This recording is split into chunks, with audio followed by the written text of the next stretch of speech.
Chapter 22, Part 1 of J.S. Bach, Volume 2 by Albert Schweitzer, translated by Ernest Newman.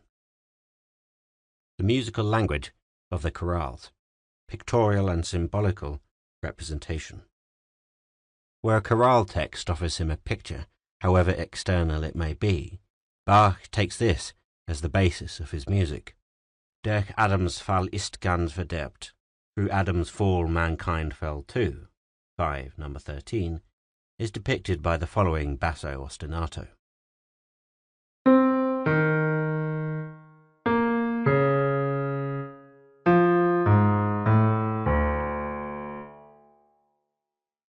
In the Easter hymn, Erstanden ist der heilige Christ, Christ is arisen, 5, number 14, the bass has this motif.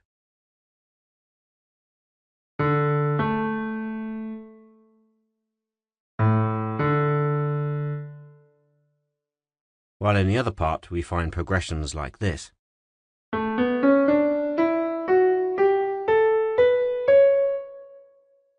The appearance of the angels in the chorales Vom Himmel hoch, 5, number 49, and Vom Himmel ham, 5, number 50, is represented by a charming maze of ascending and descending scales. Bach attempts similar pictures in the first canonic variation in Vom Himmel hoch, Da komm ich her, 5, page 92, in a fugetto on the same chorale, 7, number 54, and in a simple harmonization of it, 5, page 106. When he is arranging the melody Allein Gott in der Höhe sehr to God alone on high be praised, he never forgets that the melody is supposed to be the angel's song, and so he sets it in the form of light duets or trios of ravishing charm, 6, numbers 3 to 11. In two of these fantasies, 6, numbers 5 and 10, the upward and downward motion is almost too realistically painted. The ascension and disappearance of the angels are represented by ascending cadences, 6, numbers 8, 10, and 11. The hymn Ach wie flüchtig, ach wie nichtig, 5, number 1, compares the transitoriness of life to the cloud that soon arises and soon has passed away. Bach reproduces this image by an ingenious scale passage. About 20 years later, he writes, upon the same chorale, a chorus, cantata number 26, that is simply an amplification of this little picture.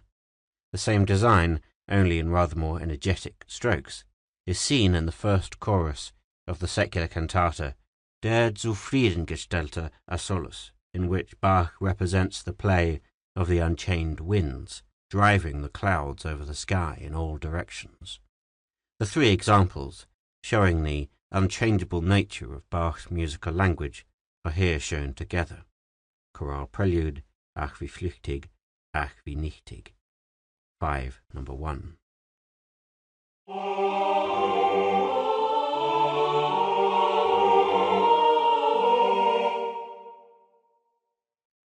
Chorale Cantata, Ach wie flüchtig, ach wie nichtig, number 26.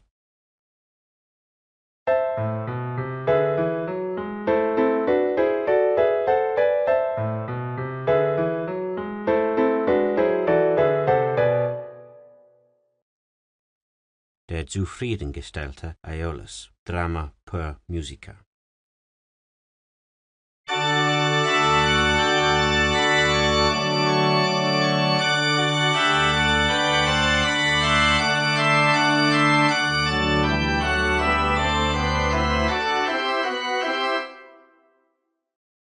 The Fantasia upon Christ unser Herr zum Jordan ham, Christ our Lord to Jordan came, 6, number 17, and the orchestral accompaniment to the first chorus of the cantata, number 7, on the same melody, represent the motion of waves. The quick semiquavers rustle along in beautiful wavy lines over the melody in the bass. A small fantasia on the same chorale, 6, number 18, is indeed one of the most interesting miniatures to be found anywhere in music. It is based on 4 motifs. 1, the first line of the melody. 2, its inversion. 3, the melody in an accelerated form. 4, the inversion of this. First line.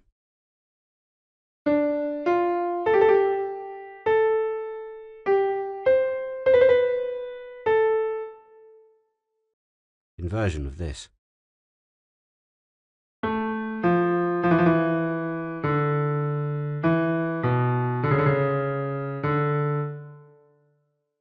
The first line in accelerated form.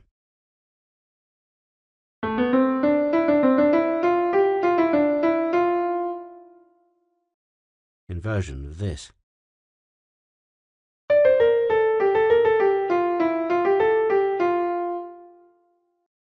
These four motifs are worked into an extremely realistic picture of great and small waves rising and falling and overwhelming each other. It is a picture for the eye, however, rather than the ear. The symbolism of the chorale Die Sinn der Heiligen 10 Gebot, these are the 10 Commandments, 5 number 12, is rather primitive. It consists in the tenfold recurrence in the pedal of the first melodic period. In a little fuguetta on the same chorale, 6 number 20, the theme of the first notes of the melody again appears 10 times.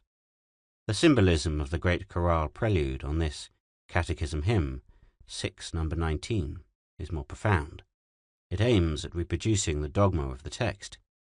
In a lengthy fantasia, each of the separate parts goes its own way, without rhythm, without plan, without theme, without regard for the others. This musical disorder depicts the moral state of the world before the law. Then the law is revealed. It is represented by a majestic canon upon the melody of the chorale, running through the whole movement. The idea in itself is grand, but the effect of the chorale prelude does not come up to expectation. The abstract representation of the antithesis between order and disorder is not really a matter for music. The examples of this more external order of tone painting are relatively few in number. The true greatness of Bach is not revealed in these, but in a kind of spiritualized tone painting, in which the pictures are only symbols for words and ideas. The step motifs. Tranquil and even melodic lines represent the idea of strength and confidence. Uncertain and wavering steps indicate lassitude and weakness. The text of the last Christmas chorale but one, the Orgelbewegung, Wir Christenleut, han jetzt sind Freude, now are we Christians joyful, 5 number 55, speaks of firm belief in the Christmas tidings. This is symbolized by the continual repetition of the following widely spaced figure in the bass.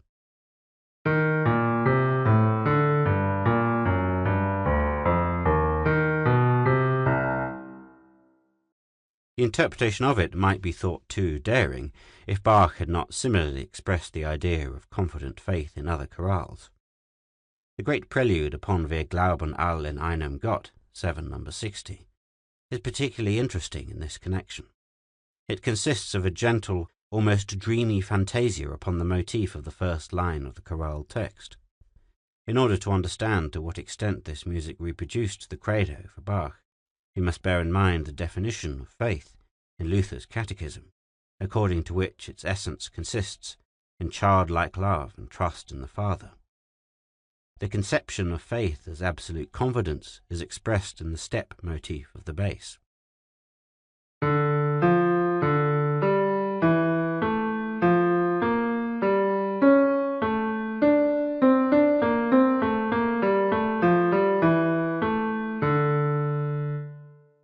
In the chorale prelude upon the communion hymn, Jesus Christus unser Heiland, 6 number 30, in the collection of chorales and the catechism hymns, Bach wishes to illustrate the Lutheran dogma of the communion.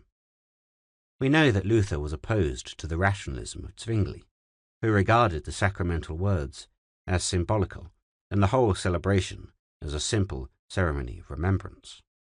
To Luther, the essence of the doctrine of the sacrament was faith in a real change in the elements, in virtue of which the communion gives remission of sins. This credo quia absurdum suggests to Bach a theme of extraordinarily wide spacing. It is as if someone were standing on a rolling ship and planting his feet wide apart in order to keep a firm footing.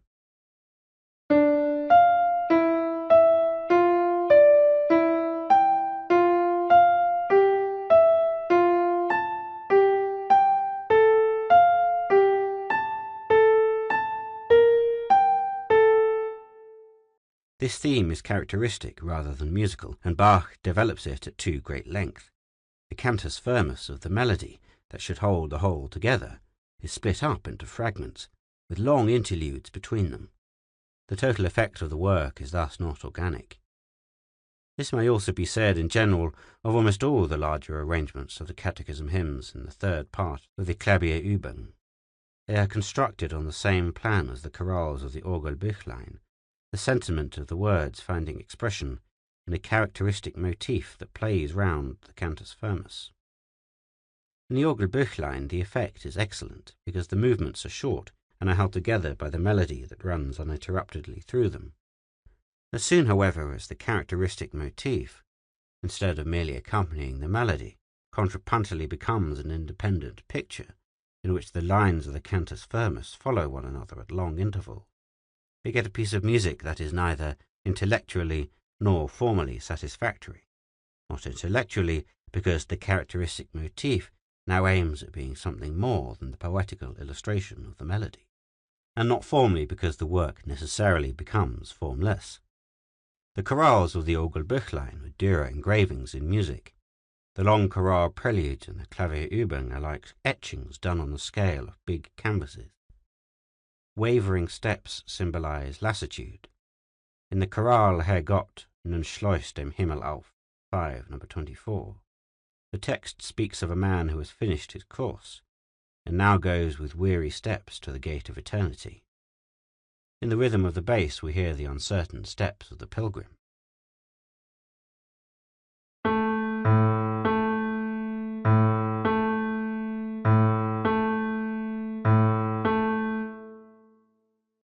Again in the chorale Hilf Gott, dass mir's gelinge, 5, number 29, the text of which expresses the same idea as Herr Gott, nun schleust dem Himmel auf, the bass staggers wearily along.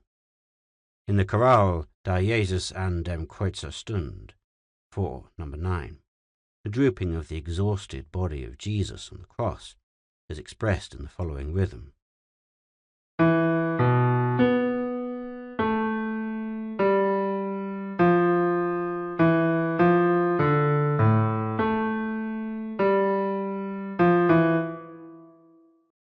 Pictorial ideas are thus chiefly expressed by means of themes in the bass.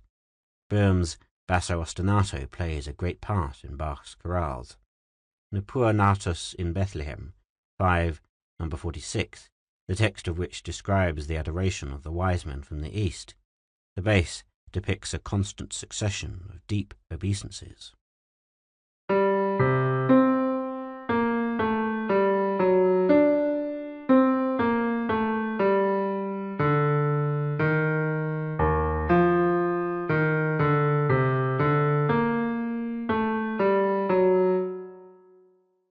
The basso ostinato of the Easter chorale, Heut triumvirat Gottes Sohn, 5, number 28, is only intelligible when we remember that in the Old Testament the victory of the Messiah is described under the image of the treading of the winepress.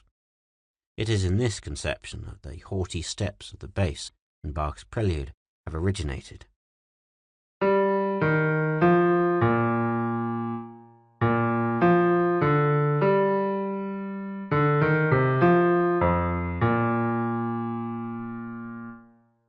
That this interpretation is correct is proved by the aria ist's from the cantata Gott verrät auf, number 43, the text of which refers to this Old Testament image.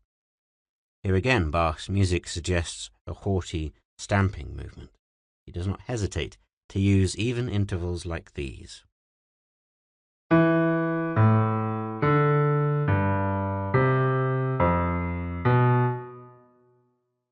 In the Easter chorale, Christ lag in Todesbanden, 5, number 5, the bonds of death are symbolized by heavy basses that draw the melody down into the depths.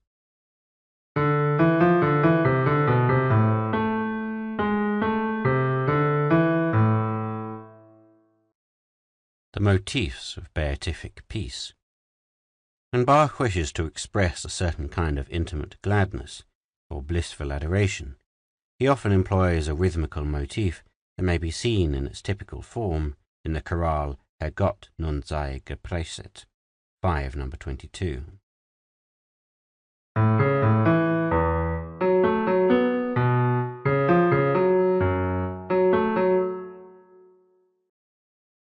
It is seen again in the 9th variation upon O Gott, du frommer Gott, 5, pages 74 ff, where it illustrates the words in which the Father and the Son are praised. Gott Vater, dir sei Preis, hier und im Himmel oben. Gott Sohn, Herr Jesu Christ, dich will ich allzeit loben. We find the same rhythm in the chorales Gelobet seist der Jesus Christ, 5, number 17, and Vater unser in Himmelreich, 5, number 48. It seems a little strange, at first sight, that it should also dominate the hymn Alle Menschen müssen sterben, 5, number 2.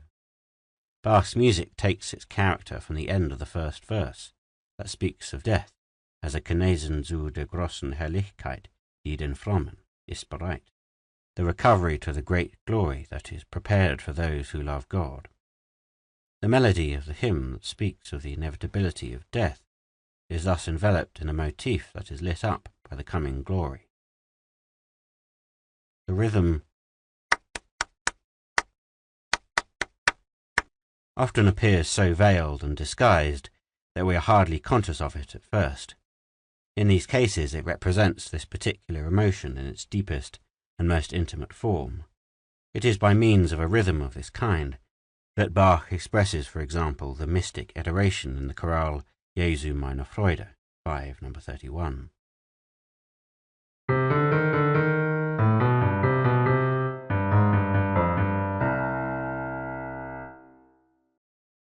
In the bass figure of the Christmas chorale Lob sei dem Allerhöchsten Gott, 5, number 38, it assumes a still more indefinite form. End of chapter 22, part 1.